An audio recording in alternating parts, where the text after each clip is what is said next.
terkait dengan lini bisnis utama yang dijalankan oleh Cokro Group ini sendiri, dan ini bagaimana setiap lini tersebut akhirnya saling mendukung di dalam ekosistem perusahaan, Pak Yudi? Jadi Cokro Group kita ini memang pada intinya kita bergerak di bidang pembuatan komponen. Jadi kita membuat komponen dalam skala manufaktur dan juga service dan upgrading. Jadi memang selama ini yang kita lakukan adalah melayani dunia industri yang di Indonesia ini cukup luas dan hampir tersebar di seluruh Indonesia. Jadi kita melayani kebutuhan atas komponen mereka, perbaikan atas komponen mereka, dan kebutuhan industri yang lain. Kira-kira demikian. Oke Pak, kalau boleh tahu mungkin boleh jelaskan sedikit Pak, ini dari awal sebenarnya seperti apa Pak pergerakan atau bagaimana akhirnya perusahaan ini dibangun Pak? Ya jadi kalau historinya Cokro kita ini sebetulnya kita mulai dari tahun 68, ya sebuah bengkel kecil di Jakarta ya, dengan karyawan 10 orang.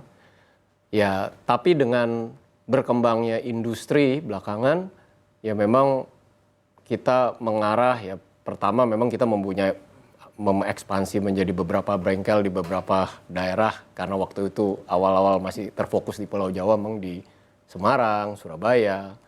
Tapi semakin berkembangnya industri, apalagi era industrialisasi menjadi dunia otomotif, dan memang seperti kita tahu banyak sekali produk-produk lokal yang sudah dibuat, dan kita juga masuk ke sektor otomotif itu. Jadi yang tadinya kita hanya membuat pembuatan job order, ya sebutannya job order karena sesuai kebutuhan. Sesuai PO ya Pak ya? Ya betul. Tapi sekarang kita sudah mengarah ke dunia manufaktur, di mana ya kita bikin ya tadinya mungkin cuma 1, sekarang sekali bikin bisa 1.000, 2.000. Mungkin kalau kita ngomong dunia motor bisa sampai ratusan ribu per bulan produksi kita. Kira-kira demikian. Nah ini kan udah lama banget ya Pak ya, udah lebih dari 50 tahun mungkin ya? 57 tahun. 57 tahun. Yeah. Nah ini Anda sendiri bagaimana akhirnya melihat Cokro Group ini dalam perannya Pak untuk sektor industri manufaktur di Indonesia saat ini? Jadi kalau di dunia manufaktur khususnya memang kita spesialis untuk bikin komponen. Memang komponen yang kita buat itu terutama untuk bagian engine dan untuk bagian rotatingnya. Jadi memang bisa dikata barang yang cukup presisi. Kedepannya memang saya lihat dunia otomotif ini memang masih tetap berkembang karena kan ya kemampuan daya beli dan kebutuhan atas transportasi itu selalu ada. Jadi memang saya lihat kedepannya memang dunia manufaktur ini pasti akan berkembang lebih lanjut. Oke, Pak Yudi, ini kan Cokro Group sendiri saat ini sudah berkembang pesat ya Pak dalam industri manufaktur. Tadi sudah 57 tahun seperti itu. Tentu saja ini udah melewati berbagai tantangan ya Pak, terutama dalam negeri maupun tantangan global. Lalu juga mungkin ada masalah ketatnya persaingan dan supply chain ini sendiri. Nah, dari perusahaan sendiri bagaimana pandangannya Pak terhadap mungkin kondisi industri manufaktur saat ini Pak Yudi? Memang dunia manufaktur ini sekarang makin lama makin sangat kompetitif ya. Apalagi memang globalisasi sudah terjadi, makin banyak produk yang masuk ke Indonesia. Mengapa kita memilih ke komponen presisi? Karena kalau kita bilang komponen presisi ini, satu, pembuatannya tidak mudah. Kedua, investasinya cukup besar. Ketiga, konsistensi untuk pembuatannya itu tidak mudah. Makanya kita sengaja memilih produk yang mungkin level kompetitifnya itu tidak sebesar seperti produk-produk lain. Karena kan kita tahu bahwa pemain-pemain untuk dunia otomotif ini besar sekali, tapi untuk barang presisi mungkin lebih terbatas. Jadi kita lebih memilih ke segmen itu di mana yang kalaupun ada kompetisi, ya kompetisi itu mungkin lebih bersifat ya tidak banyak player lah. Oke. Kira-kira gitu. Nah ini berarti memilih yang lebih long last ya Pak ya produk-produknya Betul. seperti itu. Nah Ya. ini kalau di Indonesia sendiri dengan mungkin tipe yang sama gitu Pak untuk produk-produknya sendiri seberapa banyak pemain sih Pak? Setahu Bapak?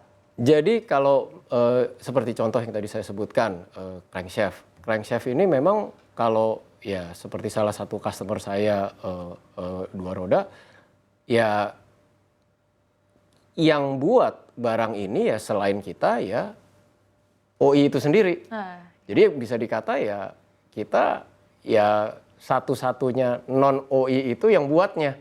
Dan kebetulan barang yang sama ini karena kita sudah membuat barang yang bisa dipercaya, kita juga dikasih kesempatan produk yang sama ini kita bisa mengekspor ke Filipina, ke Vietnam. Karena ya begitu dua roda kita ngomong Asian market ya memakai motor yang sejenis yang sama. Nah itu yang makanya kenapa kita memilih itu karena istilahnya kalau mereka membuat pabrik crankshaft di Filipina mungkin perlu waktu cukup lama, R&D cukup lama, investasi cukup lama. Jadi kenapa itu kita lebih memilih ke arah situ. oke baik Pak Yudi. Untuk sekarang kan dengan adanya tekanan global tadi sudah disampaikan ini ada standar untuk meningkatkan standar emisi seperti itu dan juga efisiensi energi. Nah ini bagaimana akhirnya Cokro Group merespon hal tersebut Pak? Apa sebenarnya langkah-langkah konkret yang sudah diambil untuk menunjang keberlanjutan itu Pak? Jadi karena kita adalah sebuah pabrik manufaktur, memang salah satu poin yang kita banyak pakai adalah energi listrik. Ya memang untuk mendukung green energy ya salah satunya ya kita coba memakai tenaga surya. Ya, tapi kan memang ya terbatas lah. Jadi kita memang masih ongoing bagaimana caranya supaya bisa membuat energi terbarukan ini bisa lebih applicable ke pabrik-pabrik kita. Oh itu emang tantangannya apa Pak dengan penggunaan tenaga surya itu Pak? Apa hambatannya ya sehingga masih terbatas ini Pak Yudi? Pertama cuacanya juga kan kadang-kadang sering hujan tidak menunjang. Ya kedua juga pemakaian energi kita cukup besar. Kan ketika tenaga surya ini kan memang perlu tempat yang cukup besar untuk menaruh platform untuk solar panelnya kan. Nah itu jadi memang menjadi tantangan tersendiri. Apalagi